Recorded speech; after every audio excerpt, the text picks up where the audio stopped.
Hello दोस्तों, कैसे हो आप सब? उम्मीद करते हैं आप सब बहुत ही अच्छे होंगे।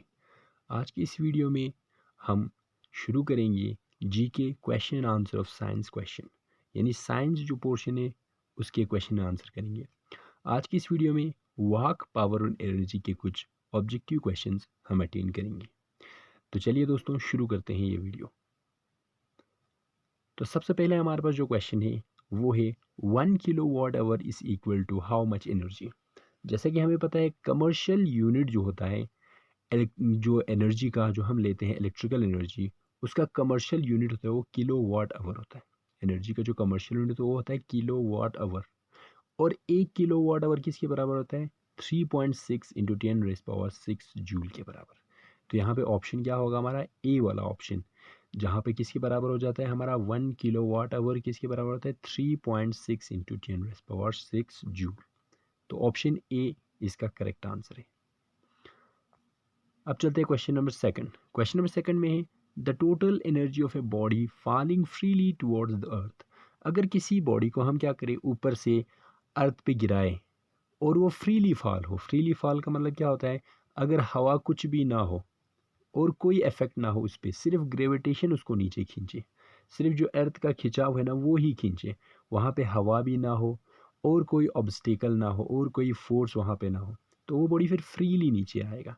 तो जब कभी भी कोई बॉडी फ्रीली यानी सिर्फ ग्रेविटेशन की वजह से नीचे आ रहा होता है, उसको हम फ्रीली फॉलिंग कहते हैं। तो जो भी फ्रीली फॉलिंग बॉडी होता है ना, उसका टोटल एनर्जी वो हमेशा कांस्टेंट रहता है, यानी ऑप्शन सी।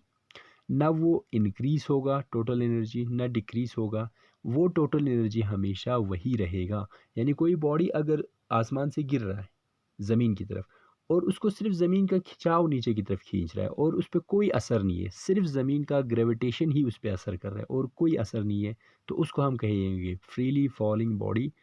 और उसका एनर्जी जो है वो हमेशा कांस्टेंट रहेगा। अब चलते हैं क्वेश्चन नंबर थर्ड की तरफ। क्वेश्चन नंबर थर्ड है the SI unit of energy is. Energy का एसआई यूनिट क्या होता है? पहले एनर्जी क्या होता है हमने कहा था, एनर्जी हमारे जो काम करते हैं ना, काम करने का जो एफिशिएंसी होता है, कुव्वत होता है, उसको हम एनर्जी कहते हैं। यानी कोई भी काम करने के लिए जो कुव्वत चाहिए ना उसको हम एनर्जी कहते हैं। तो एनर्जी का एसआई यूनिट क्या होता है? जिस तरह वर्क डन का एसआई यूनिट जूल होता है, उसी तरह से एनर्जी का भी एसआई यूनिट जूल होता है। आगे बढ़ते हैं क्वेश्चन नंबर चौथा। क्वेश्चन नंबर चौथा में the kinetic energy of a body is given by. यानी जो भी बॉडीज होता है ना उनका काइनेटिक एनर्जी, उसका फॉर्मूला क्या होता है? किस फॉर्मूले से हम काइनेटिक एनर्जी को लिखते हैं? तो यहाँ पे चार फॉर्मूले दिया हुआ है। पहला फॉर्मूला 1/2 mv²। बी ऑप्शन है mgh। सी ऑप्शन है ma। डी ऑप्शन है f/s। तो सबसे पहले 1/2 mv² का मतलब होता है 1/2 मास इंटू वेलोसिटी का स्क्वायर। दूसरा B part M G H का मतलब होता है mass into acceleration due to gravity into height, H for height. C option में एम ए का मतलब होता है मास इंटू एक्सेलरेशन। और डी ऑप्शन में एफ एस का मतलब होता है फोर्स इंटू डिस्प्लेसमेंट, एस का मतलब डिस्प्लेसमेंट। तो यहाँ पे हमें पता है काइनेटिक एनर्जी किसके बराबर होता है? 1/2 mv², ऑप्शन नंबर ए। यानी जो हमारा होता है ना 1/2 मास इंटू वेलोसिटी का स्क्वायर, वही काइनेटिक एनर्जी का फॉर्मूला होता है। अगले क्वेश्चन की तरफ बढ़ते हैं। Question number fifth. Question number fifth में है the energy possessed by a stationary body is. यहाँ पे पोसेस्ड है, PSSESED नहीं है, POSSESED, पोसेस्ड है। यहाँ पे थोड़ा सा करेक्शन है, ठीक है, थोड़ा सा एरर हो गया तो उसको करेक्ट कर लेना। तो यहाँ पे बोल रहे हैं जो एनर्जी एक स्टेशनरी बॉडी, एक रुके हुए बॉडी में होता है, उस एनर्जी को हम क्या कहते हैं? यानी कोई भी बॉडी जो रुका हुआ हो, उसमें जो एनर्जी होता है उसको हम क्या कहते हैं? जैसे कि पानी अगर डैम में रुका हुआ है तो उसमें एनर्जी क्या होता है? जैसे कि हमारा एरो और बो होता है ना, तीर, तीर और कमान, जब वो रुका हुआ होता है तो उसमें एनर्जी कौन सा होता है? एक है काइनेटिक एनर्जी, दूसरा इलेक्ट्रिकल एनर्जी, तीसरा केमिकल एनर्जी और डी पार्ट पोटेंशियल एनर्जी। तो हम सबको पता है जो रुकी हुई बॉडी होता है उसमें एनर्जी होता है पोटेंशियल एनर्जी, ठीक है ना? तो ऑप्शन डी करेक्ट आंसर है। काइनेटिक एनर्जी क्या होता है? कोई भी बॉडी जो मोशन में हो उसमें जो एनर्जी होता है उसका हम काइनेटिक एनर्जी बोलते हैं। इलेक्ट्रिकल एनर्जी क्या होता है? कोई भी जो एनर्जी इलेक्ट्रिकल के फॉर्म में हो, जैसे कि हमारे तार में चलता है ना, वो वाला इलेक्ट्रिकल एनर्जी होता है। केमिकल एनर्जी क्या होता है? केमिकल्स में जो एनर्जी होता है उसको हम केमिकल एनर्जी बोलते हैं। पोटेंशियल एनर्जी कोई भी बॉडी जो रुका हुआ होगा उसमें जो एनर्जी होगा वो होता है पोटेंशियल एनर्जी। तो आप चलते हैं क्वेश्चन नंबर 6 की तरफ। क्वेश्चन नंबर सिक्स है हमारे पास। If the angle between the force and displacement is 90 degree then work done is. अगर हमारे पास जो फोर्स जो हम अप्लाई कर रहे हैं और जो बॉडी उस फोर्स की वजह से डिस्प्लेस हो रहा है, अगर वो दोनों 90 डिग्री का होगा, इसका मतलब क्या हो गया, यानी जो बॉडी है वो 90 डिग्री पे डिस्प्लेस हो रहा होगा जहाँ पे हम फोर्स लगा रहे हैं उससे, है ना।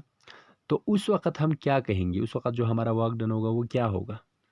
एक है पॉजिटिव, बी है नेगेटिव, सी है ज़ीरो और डी है नन ऑफ द एबो। तो हमेशा याद रखना है दोस्तों, जब भी हमारे पास जो एंगल होगा किसके बीच में, फोर्स और डिस्प्लेसमेंट के बीच में, वो 90 हो जाएगा, तो उस वक़्त हमारा जो वर्क डन होता है वो ज़ीरो होता है। जैसे कि अगर मैं यहाँ पे बना लेता हूँ तो ऐसे बनेगा, देखो। अगर कभी भी ऐसा कुछ बन गया, यानी यहाँ पे डिस्प्लेसमेंट, यहाँ पे डिस्प्लेसमेंट, यहाँ पे फोर्स, यहाँ पे डिस्प्लेसमेंट, यहाँ पे फोर्स, तो इन दोनों के बीच में 90 डिग्री बन गया। अगर कभी भी डिस्प्लेसमेंट और फोर्स के बीच में इस तरह 90 डिग्री बनेगा तो उस वक्त वर्क डन ज़ीरो हो जाएगा। क्या हो जाएगा, ज़ीरो। ठीक है, अब आगे बढ़ते हैं। Question number 7। क्वेश्चन नंबर 7 है, what is the commercial unit of energy. जैसे कि हमने पहले ही पढ़ा कमर्शियल यूनिट का वैल्यू कितना होता है। अब यहाँ पे पूछ रहा है कमर्शियल यूनिट खुद क्या होता है। तो हमें पता है कमर्शियल यूनिट किसके बराबर होता है। ऑप्शन दिया है यहाँ पे, ए वॉट, बी ऑप्शन है जूल, सी ऑप्शन है किलो जूल पर आवर और डी ऑप्शन है किलो वाट पर आवर। तो दोस्तों यहाँ पे आंसर होगा हमारा कौन सा, D part, kilo watt per hour. ये क्या होता है, कमर्शियल यूनिट ऑफ एनर्जी। तो ये हो गया क्वेश्चन नंबर 7। अब चलते हैं क्वेश्चन नंबर 8 की तरफ। क्वेश्चन नंबर 8 है हमारे पास, what is the SI unit of power. Power का एसआई यूनिट क्या होता है।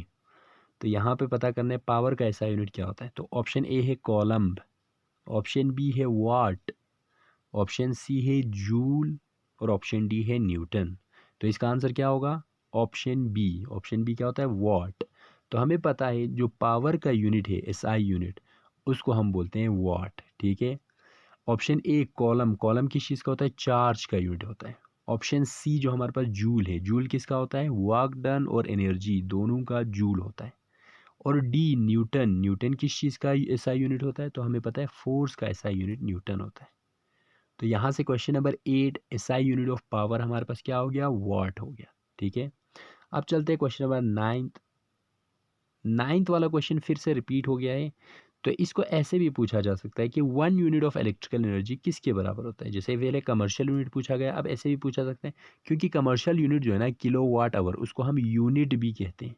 तो इसीलिए याद रखना है 1 यूनिट का मतलब 1 किलो वाट आवर, और ये कमर्शियल यूनिट है एनर्जी का। तो 3 नामों से ये आ सकता है। पहला नाम क्या, 1 यूनिट, दूसरा नाम क्या हो सकता है, 1 किलो वाट आवर, तीसरा नाम कमर्शियल यूनिट। ठीक है। तो 1 यूनिट ऑफ इलेक्ट्रिकल एनर्जी किसके बराबर होता है, 3.6 इंटू 10⁻6 जूल के बराबर। अब आगे बढ़ते हैं, आज का लास्ट क्वेश्चन। लास्ट क्वेश्चन हमारे पास, if the velocity of a body is doubled its kinetic energy. यानी अगर हमारे पास एक बॉडी होगा, उसकी वेलोसिटी को हम डबल कर देंगे, दुगना कर देंगे, तो उसका काइनेटिक एनर्जी क्या हो जाएगा। देखो, हमें पता है जो हमारे पास काइनेटिक एनर्जी होता है वो किसके बराबर होता है, 1/2 mv²। वी स्क्वायर किसके बराबर है, mv²। यानी अगर बॉडी वही रहेगा तो m तो वही रहेगा, मास पहले जो है दूसरे भी वही रहेगा। क्यों, क्योंकि बॉडी वही रहा। अब उसका वेलोसिटी चेंज हो रहा है ना। तो पहले वेलोसिटी अगर v था, यानी 1 था, तो अब वेलोसिटी क्या हो जाएगा, अच्छा डबल कर देते हैं, डबल करते हैं, इसका मतलब दुगना। तो वेलोसिटी 1 से अगर हम 2 कर देंगे, दुगना हो गया ना 2 करने से, तो फिर इसका काइनेटिक एनर्जी क्या होगा। तो हमें पता है पहले 1 के हिसाब से काइनेटिक एनर्जी v² के हिसाब से 1 का स्क्वायर 1 हो जाता। अब क्योंकि हमने क्या किया है, वेलोसिटी को 2 कर दिया है, तो काइनेटिक एनर्जी में तो वेलोसिटी का स्क्वायर होता है, तो 2 का स्क्वायर क्या हो जाएगा, 4 हो जाएगा, है ना। इसीलिए इसका आंसर क्या होगा, बिकम्स फोर्थ, यानी वो क्या हो जाएगा, उसका 4 गुना हो जाएगा। जैसे कि हम क्या करेंगे, वेलोसिटी को दुगना करेंगे ना, तो फिर हमारा काइनेटिक एनर्जी 4 गुना हो जाएगी, क्योंकि काइनेटिक एनर्जी में वेलोसिटी का स्क्वायर है, वेलोसिटी नहीं है, वेलोसिटी का स्क्वायर। तो इसका आंसर हमारे पास क्या हो गया, ऑप्शन नंबर सी, जो क्या है, बिकम्स फोर्थ। तो आज यहाँ पे मैंने 10 क्वेश्चन डिस्कस किया। Work energy and power science का। तो आगे के वीडियो में हम और भी ऐसे ऑब्जेक्टिव क्वेश्चन डिस्कस ज़रूर करेंगे।